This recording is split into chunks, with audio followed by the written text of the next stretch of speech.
사람들이 사는 곳에서는 항상 갈등이 있습니다. 갈등이 없는 곳이 어디 있을까요? 무덤에나 들어가면 문제없고 갈등 없지, 사람이 사는 곳에서는 항상 갈등과 문제가 있습니다. 특히 우리나라를 보면은 참 우리나라도 갈등이 많은 사회죠. 같은 민족인데도 왜 이렇게 갈등이 많을까? 남북의 갈등, 이념의 갈등, 동서의 갈등, 노사의 갈등, 좌우의 갈등, 참 이렇게 갈등이 많이 있습니다. 갈등이 많게 되면은 다툼과 분노와 증오가 사회에 가득 차게 됩니다. 평화와 화목이 없죠. 평화와 화목이 없습니다. 여러분 요즘에 뉴스에 깜짝 놀라지 않습니까? 시골에 사는 게 다행인 것 같아요. 도시에 가면은 칼 들고 내 등 뒤에 와서 누가 칼 꽂을 사람들이 어디서 나타날지 모르지 않는 이런 세상이 되고 있지 않습니까? 묻지마 살인하는 시대가 됐습니다. 우리나라가. 이런 것에 다 원인이 무엇일까요? 그 많은 원인을 보면 첫째는 가정의 갈등이 있기 때문에 그렇겠죠. 가정이 불화하기 때문에, 가정이 깨졌기 때문에 그런 자녀들이 나오지 않겠습니까? 그 원인을 깊이 들어가면요. 많은 이 범죄자의 그 배후에는 가정이 다 문제가 있습니다. 가정. 남편과 아내의 갈등으로부터 시작이 되는 거죠. 어떻게 본다면 권위와 질서가 점점 무너져 가는 사회죠. 부모의 권위, 자녀들이 부모 말 안 듣고 학교에서도 학생들이 선생님을 우습게 여기고 다 권위가 무너졌습니다. 왜 그렇습니까? 갈수록 개인의 자유를 요구하기 때문에 갈수록 뭡니까 지금 우리가 자유, 인권. 그래서 엄청난 개인주의적인 자유를 바라고 있는 세대로 가고 있습니다. 그래서 일반적이고 보편적인 가치를 부인하고 누구나 자신의 욕망을 따라서 마음대로 사는 것, 행동하며 사는 것을 자유라고 생각하는 사람들이 더 많이 일어나는 것입니다. 이 사회가. 그동안 우리가 같이 공유하고 있던 어떤 사회적인 가치라든지 윤리적인 규범이라든지 이런 질서를 다 거부하는 거예요. 그래서 개인적인 생각에 따라서 이렇게 살기 때문에 사회적인 혼란과 갈등이 더 증폭하고 있습니다. 사사기 21장 25절 이미 우리가 말씀을 나눴습니다만 마치 사사시대와 같이 그때 이스라엘에 왕이 없으므로 사람이 각기 자기의 소견에 옳은 대로 행했다. 왕이 없다는 말은 무슨 말입니까? 권위가 사라졌단 말이에요. 권위가. 그러니까 사람들이 각각 자기 원하는 대로 살았다. 자기 원대로 살았다. 이런 것입니다. 인간을 본래 창조하신 하나님의 목적을 따라서 세워주신 그 룰과 선을 선택하고 자신과 사회를 파괴하는 악을 거부하면서 살아갈 수 있는 그런 능력, 그 삶이 사실은 참된 자유고 진리 안에서의 자유입니다. 갈라디아서 5장 13절로 15절의 말씀에 보면은 형제들아 너희가 자유를 위하여 부르심을 입었으나 그러나 그 자유로 육체의 기회를 삼지 말고 오직 사랑으로 서로 종노릇하라. 온 율법은 내 이웃 사랑하기를 내 자신과 같이 하라 하신 한 말씀에서 이루어졌나니 만일 서로 물고 먹으면 피차 멸망할까 조심하라 그랬죠. 그러니까 우리의 자유가 우리 마음대로 사는 자유가 아니라 그 자유를 통해서 우리가 육체의 기회를 삼아서는 안 된다는 거죠. 사실은 이웃을 섬기는 자유입니다. 피차 물고 먹으면 서로 물고 먹으면 피차 망하는 거 아니겠습니까? 오늘 이렇게 갈등이 많아지고 있는 사회에서 다시 한번 우리가 우리의 삶을 참 돌아봐야 할 것입니다. 오늘 우리가 읽은 이 본문 사도행전 19장 이 에베소에서 일어난 사건도 역시 마찬가지 아니겠습니까? 이 에베소에 일어난 사건은 종교적인 갈등이었죠. 종교적인 갈등. 사도 바울이 복음을 전하고 에베소에서 하나님의 말씀을 가르쳤는데 이 에베소가 아뎀이라는 여신을 섬기고 그 신상을 만들고 그 성전을 모형을 만들어가지고 파는 많은 은장색들, 그것으로 돈을 버는 사람들이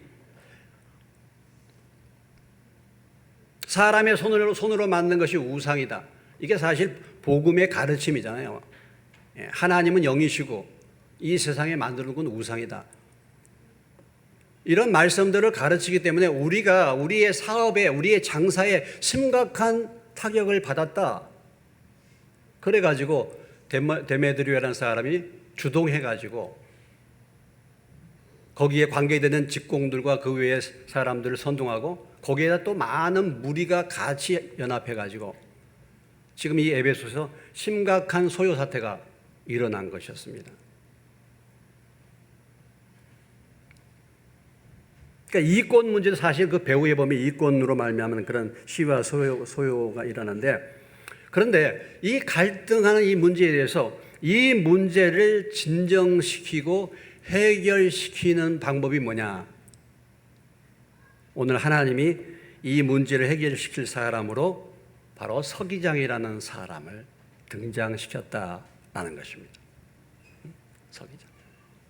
물론 어떤 문제에 있어서 갈등이 일어날 때마다 하나님이 다 그 갈등을 해결하여 주시지 않을 때도 있습니다.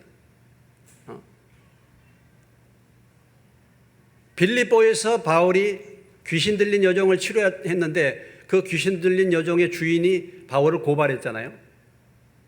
그럴 때 거기 있던 관리들이 그들의 말을 듣고서 사도 바울을 투옥시키고 매로 칩니다.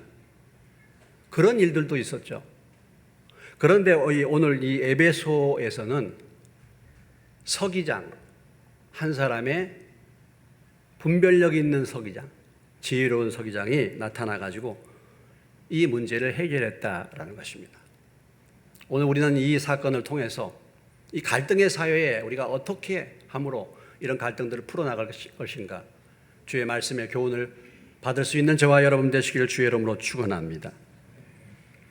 하나님이 이 문제를 오늘 에베소에서 일어난 이 문제를 해결하는 방법은 서기장이라는 사람을 등장시켰어요.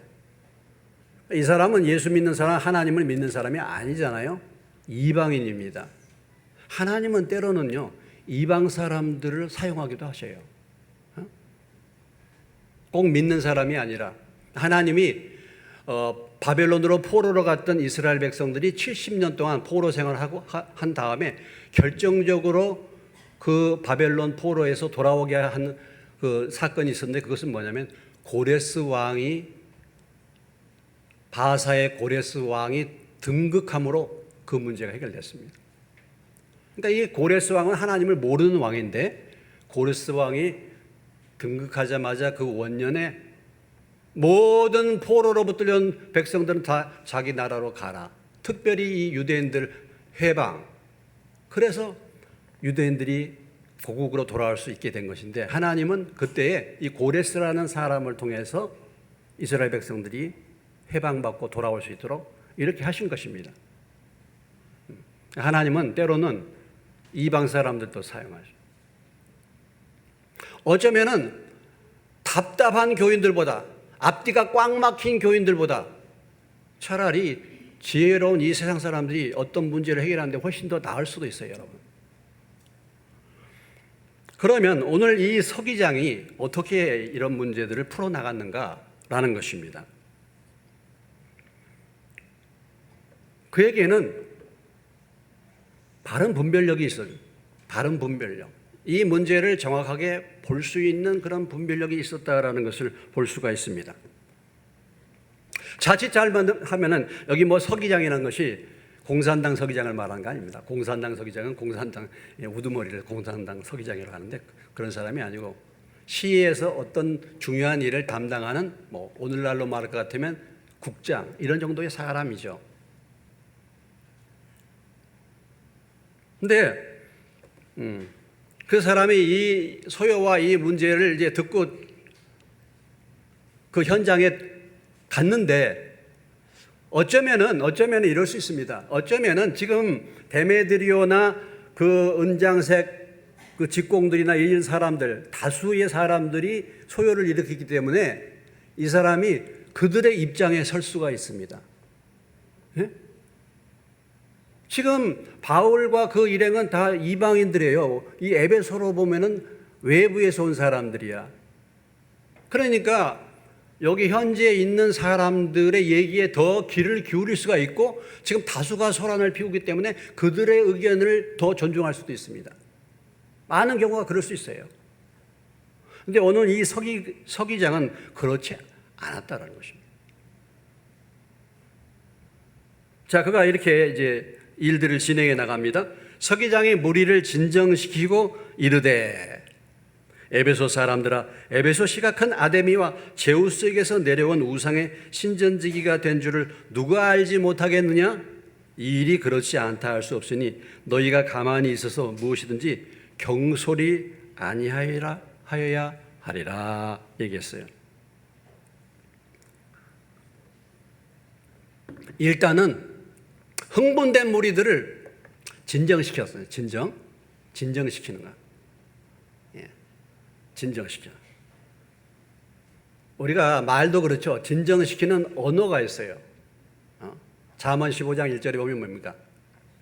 올량한 혀, 부드러운 혀는 분을 가라앉히고, 부드러운 혀는 뭐예요? 분을 가라앉히지만 과격한 말은 화를 불러일으킨다. 도리어 과격한 말을 통해서 화를 불러일으키는 그런 사람들이 있어요. 근데 이런 지금 상태에서 올량한 혀, 부드러운 언어, 진정시키는 언어가 필요합니다. 진정시키는. 저도 참 보면 이런 게 부족해. 그거 말하지 말아야 될 것을 꼭 한마디 갖고 꼭 불을 붙여 마음 가운데. 그게 틀린 말은 아닌 것 같은데 상대방에게 열을 일으키는 그런 말들이 사실 참 많이 있죠. 근데 일단은 무리를 진정시켰다 그랬어요. 근데 이것이 말만 부드럽게 할 뿐만 아니라 그 지금 이 서기장이 얘기하는 것을 들어보십시오. 에베소 사람들아, 에베소시가 큰 아데미와 제우스에게서 내려온 우상의 신전지기가 된 줄을 누가 알지 못하겠느냐? 지금 이 데메드리오와 그 에베소의 많은 사람들이 소요를 일으키고 그들이 내세운 것은 뭐냐면 이 위대한 아데미 여신을 손으로 만든 것이라 해가지고 우리 여신을 우습게 여긴다 이런 거 아니겠습니까? 큰 여신 아데미의 위엄, 신전도 무시를 당하게 되고 온 아시아의 천하가 위하는 그의 위엄도 떨어진다 이 말이죠. 그들이 그렇게 하면서 지금 소요를 일으킨데 지금 이 서기장이 말하는 것은 에베소 사람들아, 에베소시가 큰 아데미와 제우스에게서 내려온 우상의 신전주기가 된 줄을 누가 알지 못하겠느냐 이렇게 지금 말한 것입니다. 무슨 얘기입니까? 위대한 아데미의 여신이 에베소의 수호신임을 누가 모르겠느냐? 그리고 그 에베소는 그 위대한 여신의 신상을 지키는 곳으로 당연한 거 아니냐? 이런 얘기예요. 하나요. 누가 뭐라고 얘기한다고 해서 요란 떤다고 해서 그 위상이 떨어지는 분이 아니다 이거야. 아니 온 세상이 아데미 여신이 위대하다는 건 다 알고 있는 사실 아니냐? 이런 얘기입니다 지금. 현재 현실을 직시하게 만드는 거죠. 이건 부인할 수 없어. 그러니까 이 일이 그렇지 않다 할 수 없으니 너희가 가만히 있어서 무엇이든지 경솔이 아니하여야 하리라.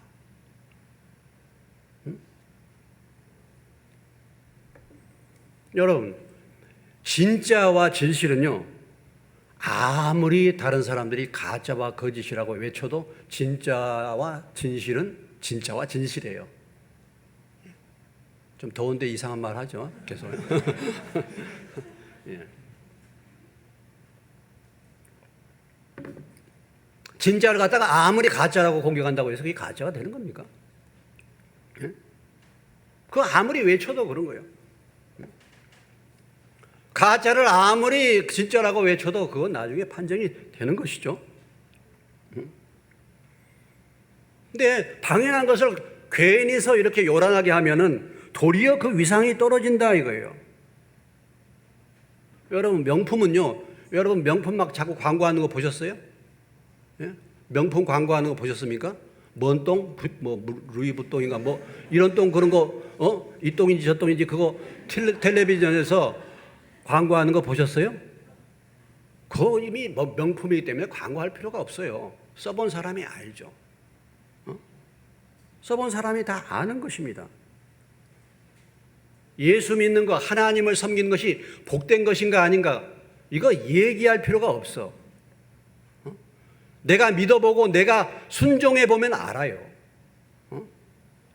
뭐 예수 믿으면 복을 받고 예수 믿으면 어떻게 돼 이런 거 구태여 이게 얘기하지 않아도 우리가 그걸 확인하지 않아도 내가 믿고 사실 순종해 보면은 뭐가 진리인지 뭐가 믿어야 될 것인지 알 수가 있는 것입니다.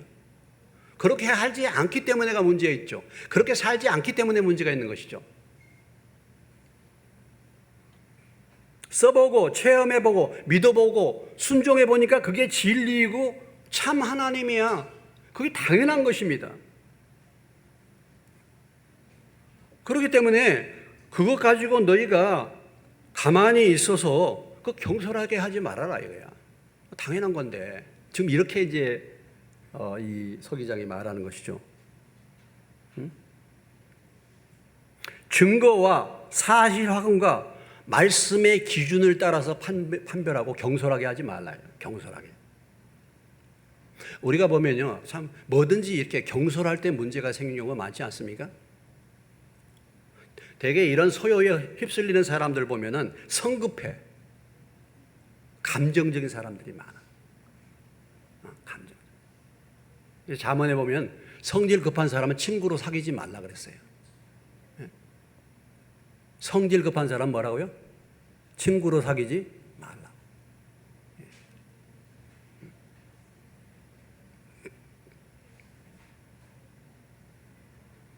그래서 아니 지금 이렇게 소요가 나는데 잘 좀 살펴보고 해라. 이렇게 지금 일단은 말을 던집니다. 그리고 이제 바울 일행이 행한 일들에 대해서 바르게 진술을 하는 것이죠. 뭐라고 얘기합니까? 37절에 표현하고 있죠. 37절에 신전의 물건을 도둑질하지도 아니하였고 우리 여신을 비방하지도 아니한 이 사람들을 너희가 붙잡아 왔다 라고 말하는 것입니다. 신전 물건을 도둑질하지 않았다는 거죠. 지금 너희들이 고소하고 고발한 너희들이 그렇게 소요를 일으킨 그 지금 바울 일행이 하는 일들이 무슨 아데미 신전의 신전 물건을 파괴한다든지 그것을 훔친다든지 그런 것이 아니라 이 말이에요. 무슨 얘기입니까? 법에 전혀 저촉된 것이 없다 이거예요. 법에 저촉된 것이 없다 이거예요. 그리고 또 한 가지는 뭐냐면 우리 여신을 비방하지도 아니했다. 오늘 참 이 말씀이 굉장히 중요한 말씀이에요. 우리 여신을 비방하지도 않았다. 그렇게 말합니다. 우리가 이 말씀을 볼 때 바울이 복음을 전할 때요. 바울이 복음을 전할 때 이 아데미 여신 이 신상에 대해서 비방을 크게 하지 않았다라는 것이죠. 그것을 이 서기장이 알고 있다라는 것이죠. 이것은 무엇을 의미하는 것입니까? 바울이 복음의 방향을 바르게 알고 전파했다 이것이죠. 복음을. 우상을 공격하는 것보다도 복음 전파의 본질에 충실했다라는 것을 알 수가 있습니다.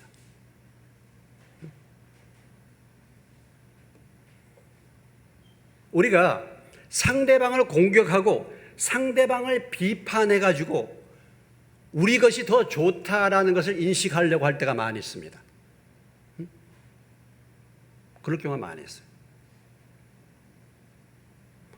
과격하게 예수 믿는 사람들이 있어요. 과격하게. 그 전에 그 뉴스 나왔지 않습니까? 경기도 어디 절을 갖다 계속 불태우는 거야. 절에 가서. 어떤 여자 전도사님인데 절을 불태우는 거야. 그냥 잡혔잖아요. 어떻게 생각하십니까, 여러분? 서울의 명동에 가면요, 명동 그 천주교 성당 앞에서 큰 이 확성기를 대고 회개하고 예수 믿으라고 성당에서 예배드리고 나오는 사람들에 향해 막 부르짖는 사람이 있어요. 목사님들이 그룹을 지어가지고 서울의 길상사, 서울 도시에 있는 절간에 가가지고 마이크 잡고 우상은 무너지고 회개하라 이렇게 전도하는 사람도 있습니다. 어떻게 생각하십니까? 하기야 뭐 미쳐야 복음을 전하니까. 그런데 그것이 과연 복음 전도에 있어서 좋은 반응을 받을 것인가? 그것이 제대로 열매를 맺을 것인가? 오히려 그로 인해서 복음의 문을 닫지 않겠는가? 어떻게 생각했습니까, 여러분? 불교를 공격하고 그 외에 우상을 공격하는 것이 초점이 아니라 복음이 뭐고 참 하나님이 뭔가에 집중해서 말씀을 전하는 거예요.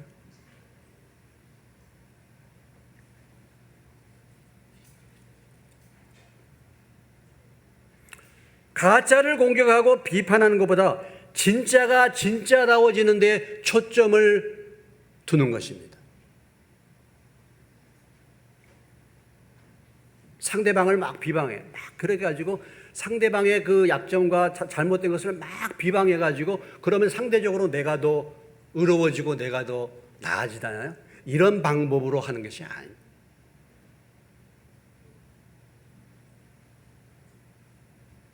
남을 공격, 남을 비판함으로 나의 의의를 드러내는 그런 것이 아니죠.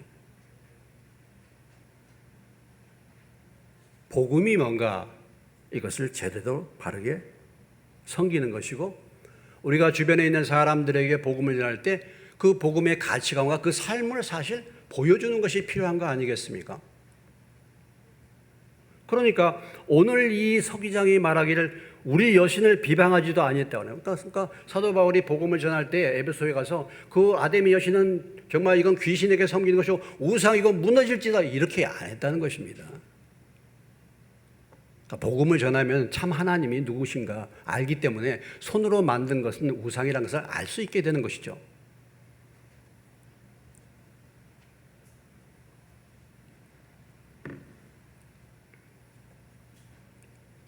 우리가 어떤 부분을 비판하고 비방할 때 조심해야 될 필요가 있어요. 저도 비판하지 않습니까? 뭐 좀 비판할 부분들 비판하고 그러나 항상 우리가 돌아볼 것은 나는 잘하고 있는가라는 거예요. 남을 비판하기 이전에 나는 제대로 할 일을 하고 있는가? 이것을 먼저 우리가 살펴야 합니다. 저는 뭐 주일학교 때부터 교회를 안 다녔기 때문에 그런 경험이 없는데 이런 사람들이 이런 경험을 얘기하는 분들이 계세요. 초등학교 주일학교 1학년 이제 예배 때 선생님이 가르치고 난 다음에 우리 다 같이 기도합니다. 하고 이제 예수님의 이름으로 기도합니다. 그럼 이제 애들이 이제 기도하잖아요.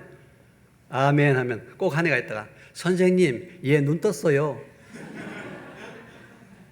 이렇게 한다는 거야. 아니 그러면 그건 누가 봤어?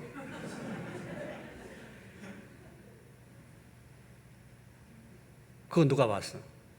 지가 눈 떠서 봤잖아. 이럴 수 있어요.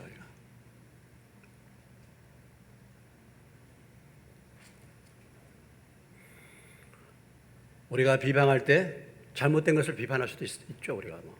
근데 다음은 너 차례일 수 있어. 너는 얼마나 잘하느냐? 그렇죠. 우리가 보면 뭐 정치계라든지 이런데 남 비판하는데 아주 뛰어나 기가 막히게 비판을 잘해. 그런데 그것이 나에게 부딪힐 때는 너무 관대해. 우리가 그렇게 할 수 있거든요.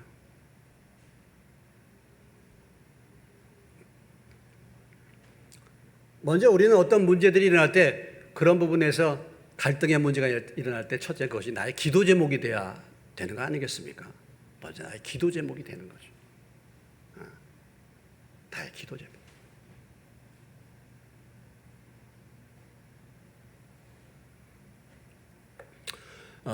저희 교회가 참 어려운 가운데서 개척할 때부터 11조를 국내 선교부 개척교회를 돕는 대로 우리가 헌금을 보냈었습니다. 참 우리 교회도 어렵지만 그때 이제 어떻게 하나님 믿음 주셔갖고 그래서 저희가 국내 선교부에 잘 보였어요. 그거 도움을 얻기 위해서 보인 건 아닌데 그 국내 선교부 목사님이 감동을 받아가지고 우리 교회 이 땅을 살 때 굉장히 특별 여기 개발 지역으로 해가지고 지원을 해줬습니다. 사실은 우리가 아무것도 없었는데 하나님이 그렇게 은혜를 주시더라고. 그런데 어떤 목사님이 말이죠. 그 국내 선교부의 비리를 고발한다. 그래가지고 막 그 비리를 특혜를 줬다 해가지고 그런 것을 찾아가지고 막 발표를 했어요. 그래가지고 저희 교회도 거기에 명단에 뽑혔어. 우리 교회도 그 선교부에 로비 활동을 해가지고 돈을 많이 지원받았다는 거예요. 제가 열받잖아요. 제가 한번 총회에서 만나서 제가 당신이 말이야 뭘 똑바로 알고서 그런 얘기를 해야지 알지도 못하면서 그런 얘기 하냐고 제가 한번 이렇게 부딪혔거든요. 알고 보니까 나중에 알고 보니까요 그 양반이 어떤 양반이냐면 우리 홍창욱 집사님하고 같이 근무했던 분입니다. 공무원 생활 때. 근데 홍 집사님한테 1,000만 원을 빌려가지고 안 줬대. 이런 거야. 이런 거야. 나중에 그 얘기해가지고 본전 받았어요, 바로? 받았죠. 제가 그 얘기 이제 들어가니까 바로 줬대. 예. 그때 당시에 엄청난 큰 돈이었는데. 우리가 참 그럴 수 있습니다. 예? 우리가 그럴 수 있어요. 우리가 비판은 하지만 비방이 중심이 아니고 정말 내가 할 일을 똑바로 하는 것입니다. 내가. 복음이 뭔가를 분명하게. 그러니까 오늘 이 서기장이 말하기를 우리 여신을 비방하지도 아니했다. 이렇게 말하잖아요. 한마디로 말해서 그 당시에 로마 법적으로 전혀 문제가 없다. 이것을 지금 얘기해 주고 있는 거예요. 그리고 구체적인 방안을 제시해 줍니다. 38절로 41절에서 그 구체적인 방안을 지금 제시해 주고 있지 않습니까? 합당한 방법이죠. 지극히 당연한 방법입니다.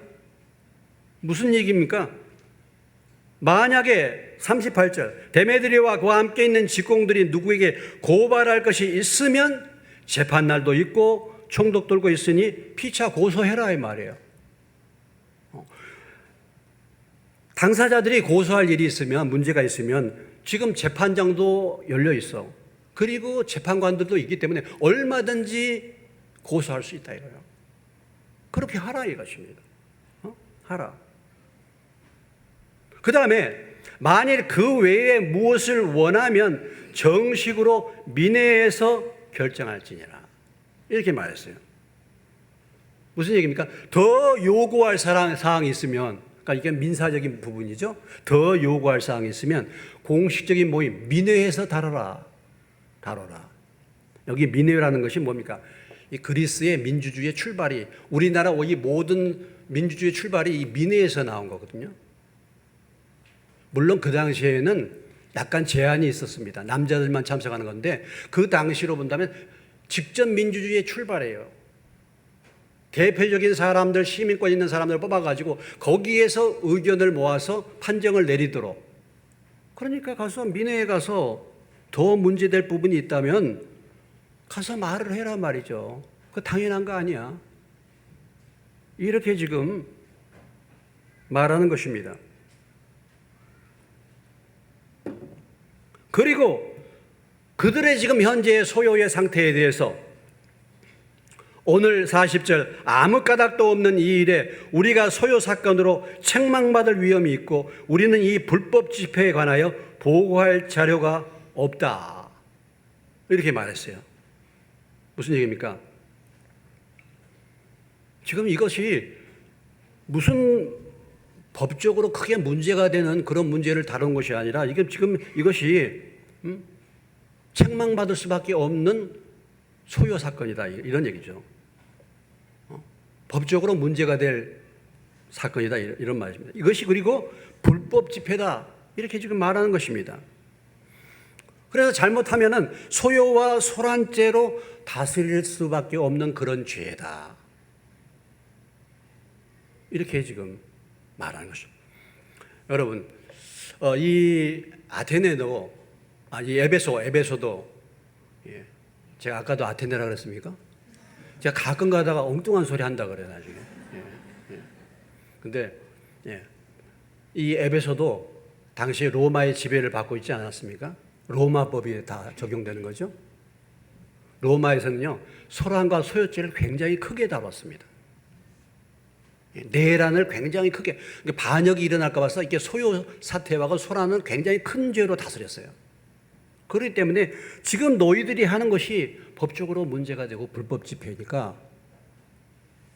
해산하는 게 좋지 않겠나. 해산하라. 이렇게 지금 말해주는 것이죠. 그래서 그 결과로 어떻게 됐습니까? 이에 그 모임을 흩어지게 했다. 이 갈등의 문제가 해결되게 됐다.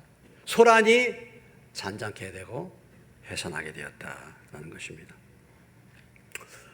우리가 오늘 이 말씀에 보면은 서기장이 지혜롭고 참 분별력 있게 잘 이것을 얘기를 해줘서 결국은 이제 이 데메드리오를 비롯한 이 무리들이 해산하게 됐는데, 만약에 오늘날과 같은 현실이라고 한다면 여러분 어떻게 되겠습니까? 그래도 이 당시에는 공권력이 살아있어. 사람들이 법을 지키는 의식은 살아있어요. 그러니까 이 법에 대한 두려움이 있기 때문에 흩어진 거잖아요. 그래서 저는 오늘 이 말씀을 제가 묵상하면서 오늘날에는 누가 이렇게 말하면 이 말 듣고 해상하겠는가? 여러분 어떻게 생각하십니까?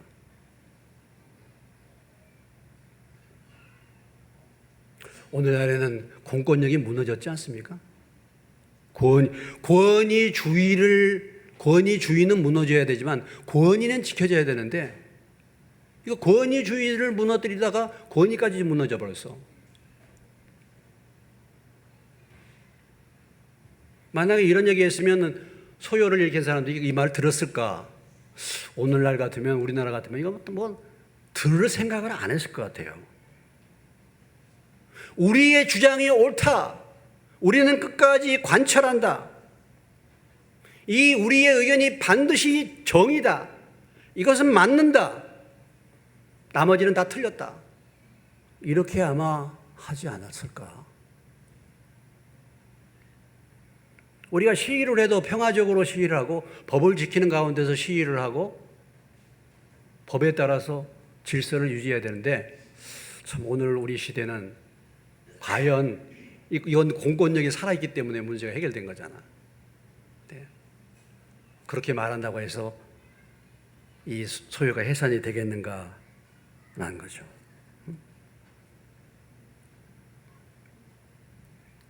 사실을 호도하고 거짓 뉴스를 퍼뜨려서 가짜를 진짜로 믿게 하고 이렇게 해가지고 모아가지고 지지자들 끝까지 그것을 관철해가는 그런 사회로 우리가 가고 있지 않는가라는 것입니다.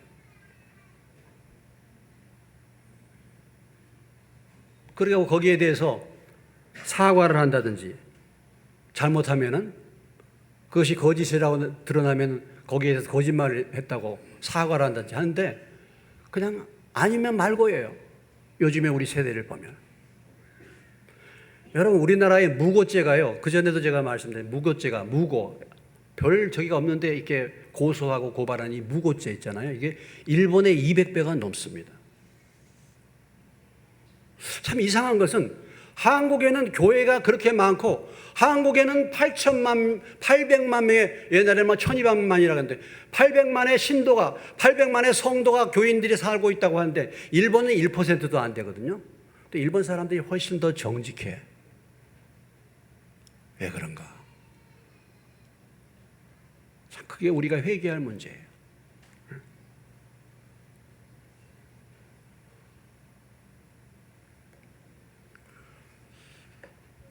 여러분, 우리가 타협과 화해, 민주주의라는 것이요, 민주주의는 네 가지로 사실 구성되어 있는데 견제가 필요하죠. 견제도 해야 됩니다. 그다음 균형을 잡아야죠. 그리고 대화와 타협이 있어야 됩니다. 이것이 있어야 민주주의에 제대로. 그런데 이거 다 사라졌어요. 그냥 투쟁과 선동과 시위가 난무합니다. 사회가. 이 모든 사실 갈등의 배후가 무엇이겠습니까, 여러분? 이 모든 사회의 갈등의 배후는 사실 인간의 죄 때문이에요. 죄 때문에. 예. 예. 여러분, 창세기 3장에 보세요.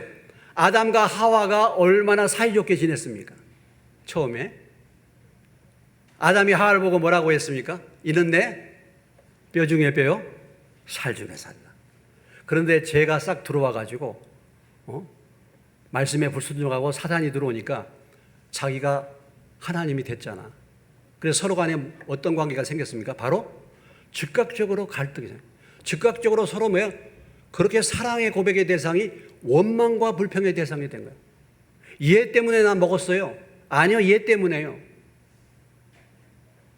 죄가 들어옴으로 말미암아 사실은 이 세상에 분열과 다툼과 갈등이 들어온 거예요, 사실은요. 그렇기 때문에 여러분, 근본적인 해결책이 무엇입니까? 죄의 문제를 해결하는 거예요. 하나님과 더불어 화평을 누리는 것이 이 세상을 화목케 하는 가장 근본적인 일인 줄로 믿으시기 바랍니다. 하나님과의 관계가 회복되는 거예요. 그래서 하나님과 죄로 말미암아 원수가 되었던 우리들, 하나님 죄로 말미암아 원수가 되었던 사람과 사람의 관계를 화목시키기 위해서 그 화목제물로 예수 그리스도를 이 땅에 보내주신 줄로 믿으시기 바랍니다. 로마서 3장 25절에 예수님은 이렇게 말씀하고 있잖아요. 이 예수를 하나님이 그의 피로써 믿음으로 말미암는 무슨 제물로? 화목제물. 화목제물. 성령의 열매는 사랑과 희락과 화평과 오래 참음과 자비와 양선과 충성과 화평. 하나님이 원하시는 거. 오늘 우리가 교독문에서도 하나님이 우리에게 복 주실 때, 우리가 하나님의 자녀라 부를 때 우리를 화평케 하는 자가 복이 있다, 그렇지 않습니까? 우리는 트러블 메이커, 문제를 만들고 갈등을 만드는 자로 부름받은 것이 아니라 피스 메이커, 화평케 하는 자로 저와 여러분 하나님이 부르신 줄로 믿으시기 바랍니다. 무엇으로? 복음을 전해서, 복음으로. 고린도후서 5장 18절로 19절에 사도 바울이 이렇게 말합니다. 모든 것이 하나님께서 났으며 그가 그리스도로 말미암아 우리를 자기와 화목하게 하시고 또 우리에게 화목하게 하는 직분을 주셨으니, 곧 하나님께서 그리스도 안에 계시다 세상을 자기와 화목하게 하시고 그들의 죄를 그들에게 돌리지 아니하시고 화목하게 하는 말씀을 우리에게 부탁하였느니라. 하나님이 이 복음, 화목하게 하는 말씀을 저와 여러분에게 부탁하신 줄로, 맡기신 줄로 믿으시기 바랍니다. 우리는 사실 화목케 하는 자로 하나님이 이 땅에 보내신 거예요.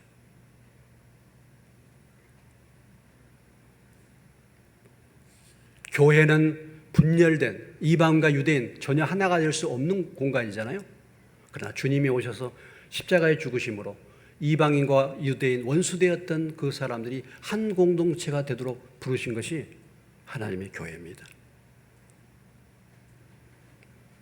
마지막 잠언 16장 7절. 잠언에 보면 이런 말씀이 있어요. 잠언 16장 7절.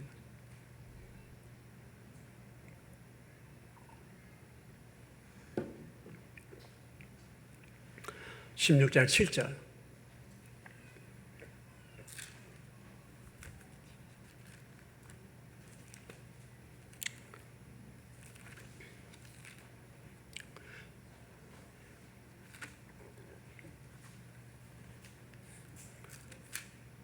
사람의 행위가 하나님을 기쁘시게 하면 그 사람의 원수라도 그와 더불어 화목하게 하시느니라.